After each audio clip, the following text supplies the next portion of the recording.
नमस्कार, किसान तक में आपका स्वागत है। मैं हूं निर्मल यादव।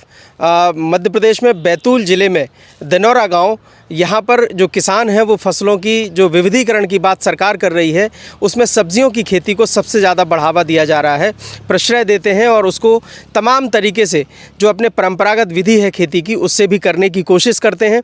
एक छोटे से खेत में कितने तरह की सब्जियाँ पैदा की जा सकती हैं, उगाई जा सकती हैं, लेकिन किसान को उसके बाद की जो दुश्वारियाँ हैं, किसान सिर्फ खेती करके उपज देता है, लेकिन बाजार देने का काम सरकार और सिस्टम का होता है। तो किस तरह से किसान उपज करने के बाद बेचने के लिए संघर्ष करता है और उसकी क्या क्या दिक्कतें होती हैं। हमारे साथ एक अनुभवी किसान हैं, बुजुर्ग किसान हैं और अभी भी खेती पूरी शिद्दत से कर रहे हैं। क्या नाम है जी आपका? मेरा नाम शेषराव पवार है। पवार साहब जी। कितने साल से आप खेती कर रहे हैं इस इलाके में? मैं 55 साल से खेती कर रहा हूँ, कम से कम 55 साल जी। और आपका ये जो खेत है कितना इसका रकबा है? मेरा 2 एकड़ 1 हेक्टेयर 1 हेक्टेयर से थोड़ा ज़्यादा है। ज़्यादा है। और इसमें सब्जी करते हैं? हाँ, मैं सब्जी से हमेशा सब्जी लगाता हूँ। शुरू से सब्जी जी, खेती जी। है। क्या क्या इसमें सब्जियां आप मुख्य रूप से करते हैं? मुख्य रूप से मैं करेला लगाता हूँ। आज से 15 साल पहले भी लगाया मैंने। जी जी। और अभी भी लगा रहा हूँ। पिछले साल से मैं टमाटर लगा रहा हूँ गर्मी के दिनों में, और जो कि मैं लगाता हूँ अप्रैल की 1 तारीख से 10 तारीख के बीच में लगाता हूँ, और जून के मई के आखिरी सप्ताह में, यानी करीब 60 दिन के 55 से 60 दिन के बाद में टमाटर पक के तैयार होता है। तो 30 मई से मार्केट में जाता है। रेट की बात जो है, और भाव मिले अथवा नहीं मिले इससे तो कोई दिक्कत नहीं है, आखिरी में थोड़ा बहुत भाव मिलता है, इसलिए लगाते हैं। बाकी और क्या क्या सब्जियों का आपको रेट कैसा मिलता है? करेले लगाते हैं, ककड़ी लगाते हैं, 3-4 प्रकार की सब्जी लगाते हैं। मंडी अपनी खुद की है, रजिस्ट्रेशन करवा लिया है हमारे बड़े बालक ने, इसलिए बेचने में कोई प्रॉब्लम हमको नहीं आती, लेकिन आम आदमी को, किसानों को तो आती है। क्या क्या दिक्कतें आती हैं? दिक्कत यह है, मंडी में क्या है, जो भी सब्जी का उत्पादन जो होता है, इसका बाहर मार्केट में उतनी कुछ है नहीं। जो बिका, जहाँ रेट लगाया, जैसे आलू है, आलू ठंड के दिनों में, जैसे जिस समय में यहाँ आलू निकला था, 10 रुपये से 8 रुपये के भाव में बिका, क्योंकि स्टोर की सुविधा है नहीं। अगर गवर्नमेंट का एक स्टोर होता तो हम लोग, कोई भी किसान आसपास के जितने गाँव में लगाते हैं, 20-25-50 गाँव के लोग किसान आलू लगाते हैं, तो कम से कम जिसको 200 कट्टी आलू होगा या 100 कट्टी होगा, तो कम से कम 50 तो रखता ना। पूरा मार्केट में गधे के भाव बेचना पड़ा। गधे का भाव का मतलब यह है कि जो भाव बिक रहा मार्केट में उसी भाव से बेचेंगे, उसको रख नहीं सकते, सुविधा हमारे पास कुछ है नहीं। अब प्राइवेट जितने स्टोर बने हैं, 2 बने 3 बने, जो भी बने, वो तो सबको मालूम है, लेकिन उनकी सुविधा, वो गारंटी उनकी थोड़ी है कि आलू मतलब ये चिम गया या कैसे ख़राब हो गया तो उनकी कोई जवाबदारी नहीं है। भैया रखना है, हमारे पैसे दो और आलू उठाओ 6 महीने के बाद में। लेकिन आप जिस तरह से आपके खेत में मैं देख रहा हूँ कि एक टमाटर की पौध लगाई जा चुकी है, आज आप फिर एक पौध तैयार कर रहे हैं। ये 10 दिन तो पहले। इसका डिफरेंस क्यों है? 10 दिन का डिफरेंस है, इसलिए लगाते हैं कि एक टमाटर की फसल जो लगी है तो 20 से 25 दिन तक फल देती है। देने को तो 2 महीने देती है, लेकिन लगातार जो मार्केट के हिसाब से, मतलब जैसे रूटीन के हिसाब से जो निकलना चाहिए, तो वो 20 दिन तक, यानी 10 बार टूटती है एक तरफ से तो अच्छी निकलती है, इसके बाद थोड़ी सी कम हो जाती है। तो हम गैप में इसलिए लगाते हैं कि गैप में लगाने से हमारा ये टमाटर ख़त्म हुआ तो इसका जगह बारीक फल आया कि दूसरी फसल निकाले, तो हमारा मार्केट जो 20 दिन चलने वाला है वो कम से कम 30 दिन चलेगा। बात समझे कि नहीं? शिफ्ट में लगाने से हमारा मार्केट लंबा चले। तो क्या है कि पहले के इसमें थोड़ा भाव कम भी मिला, तो बाकी में बाद में मिल जाएगा, इसी हिसाब से लगाते हैं। अब समय की अभाव ऐसा है कि भाई देखो, रेट मिलने का, नहीं मिलने का, पानी आने का, ये रिस्क के ऊपर लगाया है टमाटर अभी, कि भाई जून में पानी आ गया, पिछले साल नहीं आया था तो पैसा बन गया, हाँ, इस साल पानी आ जाएगा तो नहीं बनेगा। भाई ये तो बात अपने ऊपर नहीं है, तो ईश्वर के ऊपर है। पानी और सिंचाई की कैसी सुविधाएं हैं? सुविधा मेरे पास में ट्यूबवेल है, हमारे इलाके में पानी तो काफ़ी है, सब जगह ट्यूबवेल है, पानी है। अभी आमला तरफ था कल, बैतूल में ही जी। तो वहाँ किसानों ने मुझे बताया कि पानी का संकट है, तो ग्राउंड वाटर भी कम है, दूसरा बारिश जो है वो अनियमित हो गई है। तो एक ये, चूंकि आपका 55 साल का अनुभव है खेती का, और आपने कहीं से कोई ट्रेनिंग नहीं ली, अनुभव से ही सब कुछ जाना है। ट्रेनिंग नहीं, मैंने अभी तक बिल्कुल। तो ये जो क्लाइमेट चेंज का एक बड़ा हुआ खड़ा किया गया है, जलवायु परिवर्तन, कभी भी बारिश आ जा रही है, कभी भी आंधी आ जा रही है, आपका अनुभव क्या कहता है कि कैसे इसको किसानों से इससे निपटना चाहिए? अब देखो, संपन्न किसान तो है नहीं, छोटे छोटे किसान है यहाँ बैतूल जिले में। कैसे भी कहो तो अपने यहाँ 2 एकड़ 4 एकड़ वाले किसान है, पूरी व्यवस्था कर नहीं सकते। वो तो क्लाइमेट के हिसाब से ही जो पकेगा नहीं पकेगा, जो क्षतिपूर्ति होगी, सब वो ऊपर वाले के वजह से कर सकते हैं। हम लोग उतनी सुविधा नहीं कर सकते कि भाई पॉली हाउस लगा के खेती कर सके या और पैसे लगा के लग सकते या लोन 2-4 लाख रुपए लेके कर सकते, इतना तो नहीं कर सकते। अपने अभाव से जैसी खेती होती है बस इसी आधार से करते रहेंगे। और रेट की भी जो बात है, रेट तो भैया मिलने का क्या है, जब मार्केट में आया जो भाव बिका बेचना ही पड़ेगा, रोक सकते नहीं फसल को, इसलिए कुछ भी नहीं कर सकते। गवर्नमेंट उस पर ध्यान दे या कुछ वो ढंग से बिके। सरकार की तमाम ऐसी योजनाएं हैं, जैसे आपने कहा पॉली हाउस नहीं लगा सकते हैं या लोन नहीं ले सकते, लेकिन सरकार बहुत सारी नहीं ले सकते हैं। उतने संपन्न किसान गए तब तो लेना। आज अगर छोटे किसानों के लिए भी बहुत छोटे किसान के लिए नहीं, आप तक पहुंचती हैं क्या वो सब योजनाएं? नहीं, योजनाएं पहुंचती है, हम लोग की उतनी औकाती नहीं कि उतना कर पाए, बोलना सहज है। आज अगर मान लो आप इसमें पॉली हाउस लगाओगे, इतना पैसा लगेगा, गवर्नमेंट 35% सब्सिडी देगी, नहीं 50% भी देगी, लेकिन उससे कुछ नहीं होता, उससे कुछ थोड़ी होता। मार्केटिंग की सुविधा तो है नहीं। बैतूल में अगर मान लो ककड़ी निकल गई 100 कट्टी तो 2 रुपये किलो बिकेगी, क्योंकि बाहर तो जा नहीं सकती। गवर्नमेंट की कोई व्यवस्था है नहीं कि भाई ककड़ी लिए तो गवर्नमेंट कुछ व्यवस्था कर दे। लेकिन अब तो किसानों के लिए ट्रेन भी चला रही है सरकार की, कहीं भी माल भैया छोटे किसान नहीं चला सकते, कुछ नहीं चला सकते, कुछ नहीं कर सकते। शुगर मिल खुली थी कि नहीं है, तब हमारे यहाँ मीटिंग हुई थी, तब ये बोला था कि सब वो गन्ने काटने वाले आएंगे, सब कर देंगे, सबको आयता मिलेगा। अब जिसके यहाँ भरी है उसको पूछो कि किस हिसाब से गन्ना जाता है वहाँ। हाँ, बोलना सहज है। हाँ, हमारा गन्ना कटने का रहेगा, पाव एक रहेगा, कोई नहीं लेता, उसको देना पड़ता किसी भी रंग से। चलो कैसे भी व्यवस्था करो। अच्छा, खेती में एक लेबर क्राइसिस भी बड़ा पूरे देश भर में एक समस्या है। लेबर तो है ही नहीं, तो आप लोग कैसे, क्योंकि सब्जी की खेती में ज़्यादा लेबर लगता है, ज़्यादा श्रम की जरूरत है, हमारे तो कैसे यहाँ आप लोग उसकी पूर्ति करते हैं? पूर्ति क्या, गांव के 2-4 भाई हैं जो रहती है, वही गांव की भाइयाँ आती है और वो 9-10 बजे जब भी आती है दिन भर हमको सपोर्ट करती है। कुछ लोग घर के लोग करते हैं, जैसे अभी जो 2 भाई आ गए, रोप लगाना भाई तो बुलाओ किसी न किसी को। अगर हम ही लोग आते हैं, जैसे मान लो लाइन 12 बजे आती है, 12 बजे रात को आती है लाइट, 12 बजे रात को लाइन आती है। अब 12 बजे तक लाइन की रास्ता देखते बैठो, न सो सको न जग सको। अब 12 बजे से 3:15 बजे बंद कर देता है लाइट। आ गए चुप है, नहीं चुप रहे। बात है अब जैसे लाइट की जो सुविधा, लाइट की जो आपने समस्या बताई, ये समय की कितने समय का आप कह रहे हैं? नहीं, ये जो लाइट जो है ना, ये जिन लोगों ने मीटिंग करके जो लाइट का जो शेड्यूल बनाया, बात समझेंगे नहीं, तो शेड्यूल बना वो इतना गलत बनाया कि इस साल जैसा तो हमने जीवन में कभी नहीं देखा। किस टाइम आ रही है लाइट? लाइन आती है दिन में, आती है लाइन 10 बजे, तो दिन भर दोपहर में किसान को पानी ओलना पड़ता है, जिसको पास 1 घंटे ओलो 2 घंटे ओलो, तो देती है 3:15 बजे तक लाइट देता है। और उसके बाद में रात में 12 बजने को 10 मिनट रहते या 15 मिनट रहते तब लाइट आती है, तो 3:15 बजे तक होती। तो ना रात में सो सकता और दिन में धूप में मरना पड़ता उसको, किसान को। लेकिन गवर्नमेंट को ये नहीं समझा, जिसने ये किया कि कम से कम इनको सुबह के शिफ्ट में तो दे दे।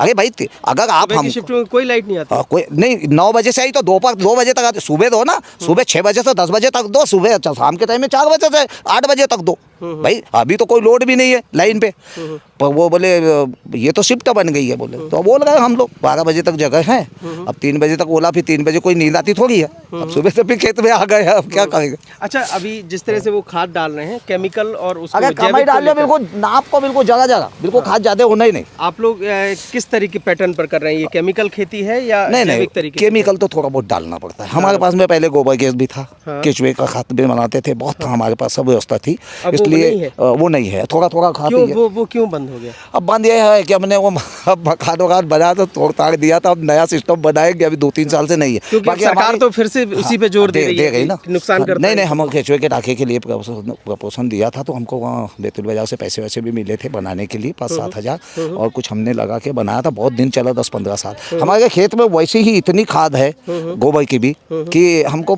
थोड़ी क्या है, ऊपर थोड़ी सी डाल देते हैं, पोटास बहुत कम मात्रा में, कि भाई कुल मिलाकर हम समझें कि ये आपके यहाँ जो भी सब्जियां हो रही हैं ये लगभग जैविक ही नहीं, जैविक इसलिए नहीं बोल सकते उसको कि जैविक तभी होती है जब पूर्ण रूप से जैविक आप 3 साल तक मतलब फसल 6 महीने की जो फसलें हैं उसको आप लगातार जैविक के हिसाब में न डालो, तभी पूर्ण रूप से जैविक होते हैं। क्योंकि जैविक बोलने से नहीं होता, उसका टेस्ट होता है जैविक का। बिल्कुल बिना टेस्ट के नहीं होते। क्योंकि हम तावड़े बाबू जी से संपर्क में थे, ग्राम सेवक थे, तो उनने सब बता दिया था कि खेती कैसे करना, तो इसलिए वो अभी मतलब उसको जैविक नहीं बोल सकते। थोड़ा बहुत तो नहीं डालो तो होता नहीं है।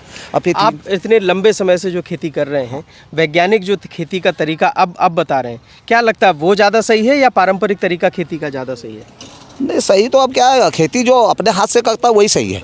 मजदूरों से तो कुछ बचता ही नहीं खेती में, चाहे कोई भी व्यक्ति करे, समझे कि नहीं। सारा निकल जाता पैसा, क्योंकि सब जगह तो मशीन में पैसा निकल जाता है। और जो स्वयं करते हैं, जैसे हम लोग काफ़ी करते हैं, इधर उधर से 1-2 घंटे 10 बजे तक तो मतलब परफेक्ट करती है कुछ भी। आमदनी की अगर बात करें तो साल भर में आपको इस 2 एकड़ के खेत से कितनी आमदनी हो जाती है? नहीं, आमदनी का कोई वर्चस्व नहीं है, नहीं ना हम हिसाब लगाते, ना हम किसी के सामने ऐसा हाथ फैलाते। कहने का मतलब ये कि इतना कम भी नहीं होता, ना कुछ भी नहीं होता, लेकिन हमको इतना मालूम है कि हम लोग जो फसल लगा रहे, ये किसी भी रूप में हमको जीवन यापन करने के लिए उपज पैसे ही देगी, कम ज़्यादा जो भी देगी। मतलब परिवार का भरण पोषण हो जाएगा, इतना हो जाएगा। तो 2 एकड़ के इस खेत से पूरा परिवार आपका बड़े आराम से। नहीं, हमारे बेटे भी करते ना, एक छोटा वाला आर्मी में था, वो रिटायर हो गया अभी, और दूसरे एक मंडी का काम करता, और एक वो नेट का काम। जो आर्मी से रिटायर हुए वो आके खेती में लग गए? नहीं, वो अभी उसकी नौकरी दूसरी नहीं लगी, इसलिए वो थोड़ा सहयोग देता है। अच्छा। नहीं तो वो काहे को, वो तो बैतूल में रहता, वो काहे को खेती में काम करेगा। चलिए अब थोड़ा सा माता जी से भी बात कर लेते हैं, बहुत समस्याएं हैं उनको और क्या क्या दिक्कत है, आइए चलिए उनसे पूछ लेते हैं। बहुत देर से वो लगी थी जी। महिला किसानों को लेके क्या दिक्कत है बताइए? क्या दिक्कत है? 60 साल वाला का पैसा नहीं दे, और 12 साल वाला का पैसा दे। किस चीज का पैसा? क्या गवर्नमेंट पैसा नहीं देता है? हम तो रात दिन राबा तब खाए है। अच्छा, ये क्या क्या लगाया है अभी जरा ये तो करेले लगाए है, पालक डाली है। अच्छा, तो बाजार में कौन बेचने जाता है? आप ही लोग जाते हैं या किसी मजदूरों से भेजते हैं इसको? ये तो मजदूरन लग गया, इनका 20-20 हजार दे। पेंशन की समस्या है? टेंशन की काय का समस्या है? फिर समस्या तुमका है काहे? न्यूज वाला है तो का होए? पूरा गाँव को पानी हमारा खेत में आवे, टमाटर में देखो तुम तुम्हारी आँखी से। तो ये पानी सचिव सरपंच सब घरे जा का पानी भरे, कोई सुना इसने। अब पंचायत को पानी आवे तो तुमने व्यवस्था करनी चाहिए नहीं, हम किसान करेंगे। मैंने पानी की निकासी ठीक ढंग से नहीं हो रही है। नहीं, यू देखो ना, यू पूरा पानी हमारे खेत में जा कचरा अटकियों की। फिर भी पानी सफाई नहीं करवाते पंचायत वाले, वो PW बोलते हैं कि हमारी नाली नहीं है, पंचायत वाला बोलता है हमारा पानी नहीं है। अब पूरा तो पानी जाता है, अब हम लोग साफ करते हैं जहाँ तक बनता उतना, बाकी लेकिन पानी तो आपको अच्छा मिल ही जा रहा होगा ना? कहाँ से पानी मिल रहा? ज्यादा पानी मिल रहा है तो खेत के लिए तो अच्छा है। अच्छा, पानी में सब्जी यार तुम ही खाए। अच्छा, ये पानी खराब है? हाँ, खराब वाला वो वहाँ से जाके देखो अभी वो गंदा पानी आता है। गंदा पानी आता है, फिर हम बाजार में ले जाते हैं। तो आप लोग सरकार में ऐसे जो नगर पंचायत के लोग हैं उनसे शिकायत करते हैं? 10 बार कर दी, इनको भी बताया, पंचायत में बताया, काम नहीं बोलती कि वो पंचायत वाले करेंगे, ये गवर्नमेंट करेंगी को। अच्छा, लेबर मिल जाती है यहाँ काम की? नहीं मिलती, ये तो आज आई है, लेबर नहीं मिलती है। दादा ने रात में नींदे करेले और कल मैंने नींदे। अच्छा। चलिए, तो इस तरीके से किसानों की जो अपनी समस्याएं हैं उनको देखते हुए ये कहा जा सकता है कि सरकार जैसे किसान मौसम के साथ तालमेल करके सरकार आपके लिए कुछ नहीं कर रही। बहुत नहीं। चलिए, तो माता जी का तो आ जाती है और वोट लेके गए कि फिर देखते भी नहीं कि मरे की जिंदगी। तो वोट किसको दे रहे हैं इस बार? आप किसी को नहीं दे रहे, हाथ जोड़ रहे हैं, हमको कुछ फायदा ही नहीं है। एक का हाथ टूट गया, एक का पाय टूट गया, दादा बीमार है, लेकिन किसी को वोट नहीं देंगे, उससे भी नहीं देंगे ना, उससे नुकसान है तो नहीं देंगे, वोट नहीं देंगे। हमको क्या मिल रहा है तो हम वोट देंगे। चलिए, माता जी बहुत ज्यादा नाराज हैं, इस बार उन्होंने तय कर लिया कि वोट किसी को नहीं देंगे। और दिगोरे इस गांव में जिस तरह से किसान सब्जियों की खेती ज्यादा कर रहे हैं, लेते हैं वोट मांगने आ जाते हैं मुंह उठा के जी, अभी पीछे फिर के नहीं देखते। पंचायत में 10 बार शिकायत करी, कोई आपकी नहीं सुन रहा, कोई नहीं सुन, बहुत सुनवाई नहीं है। माता जी बहुत नाराज हैं और इस बार उन्होंने साफ कर दिया कि वोट नहीं देंगी जी। वो लोग कुछ कर ध्यान नहीं देते। नहीं तो एक बार एक आवेदन कलेक्टर साहब को दिया था, 1 सेकंड में नाली साफ कर दी पंचायत वाले सरपंच ने। वो कोई भी फंड से पैसा लगा के साफ नहीं करते, ये उनकी गलती है। अब हम लोग भी लिखित में शिकायत नहीं करते, इसलिए कुछ दिक्कतें होती है। बिल्कुल, सीमेंट की नाली बन चुकी है, थोड़ा बहुत पानी यहाँ से घुस जाता है क्योंकि साफ नहीं होती। वो 10 साल पहले बन गई, 8-10 साल हो गए, और उसमें मलमा भगा गया है। अब उनको बोल देते कर देंगे करते रहते। चलिए, तो ये एक अच्छा परिवार हमको यहाँ मिला है जिसमें इनके पास जो है आपके जो बेटे हैं वो भी आर्मी को छोड़कर आए हैं अपनी नौकरी और खेती में अब लग गए हैं। इनसे भी हम थोड़ा सा बात करते हैं कि क्या प्लानिंग है उनकी आगे की। जी, क्या नाम है आपका? जी मेरा नाम अवध कुमार पवार है। अवध कुमार पवार, जी। कब से आप आर्मी से आए हैं लौट के? जी मैं 2022 जून में आया हूँ। आ गए थे जी। ये वॉलंटरी रिटायरमेंट लेकर हाँ मेरा सर्विस कंप्लीट हो गया। कंप्लीट हो गया था। अब क्या प्लानिंग, खेती करना है जी या आगे? नहीं, मैंने अभी पटवारी का एग्ज़ाम दिया था, उसमें क्वालिफाई हुआ था, मुझे जिला सागर मिला था। और दूसरा मैंने एकलव्य मॉडल रेसिडेंशियल स्कूल में मेरा लैब अटेंडेंट में सिलेक्शन हुआ, उसमें भी मैं अभी दोनों एग्ज़ाम क्वालिफाई किया, बट मैं दोनों को अभी नहीं करना चाह रहा हूँ। खेती को लेकर क्या आपका सोच है? खेती बढ़िया चल रही है, हमारे पिताजी देखते हैं। अभी मेरा प्लानिंग तो अभी आगे थोड़ा और पढ़ाई करने का, इसलिए मैंने अभी थोड़ा रुक गया हूँ। तो अभी सिर्फ उनका सहयोग कर अभी उनका सहयोग करता हूँ और अपना पढ़ाई आगे जारी रख रहा हूँ। चलिए, बहुत बढ़िया, पढ़ाई जारी रखी हुई है। और अवधेश कुमार जी जो है वो गांव में अभी खेती के काम में लगे हुए हैं, लेकिन जल्द ही अपना करियर और आगे देखेंगे। कुल मिलाकर हम ये कह सकते हैं कि इस गांव में जो सब्जियों की खेती को लेकर बुज़ुर्ग किसानों से लेकर नए युवा पीढ़ी के किसान लगे हुए हैं, मेहनत कर रहे हैं और नए नए प्रयोग भी कर रहे हैं। सरकार के साथ तालमेल बैठे किसी तरीके से इस बात की कोशिश करते हुए खेती के उपक्रम जारी हैं। बैतूल के दनौरा गाँव से निर्मल यादव। अगर ये वीडियो आपको पसंद आया है तो इसे लाइक ज़रूर करें। अगर चैनल अभी तक सब्सक्राइब नहीं किया है तो कर लें और नोटिफिकेशन पाने के लिए बेल आइकन भी दबा दें।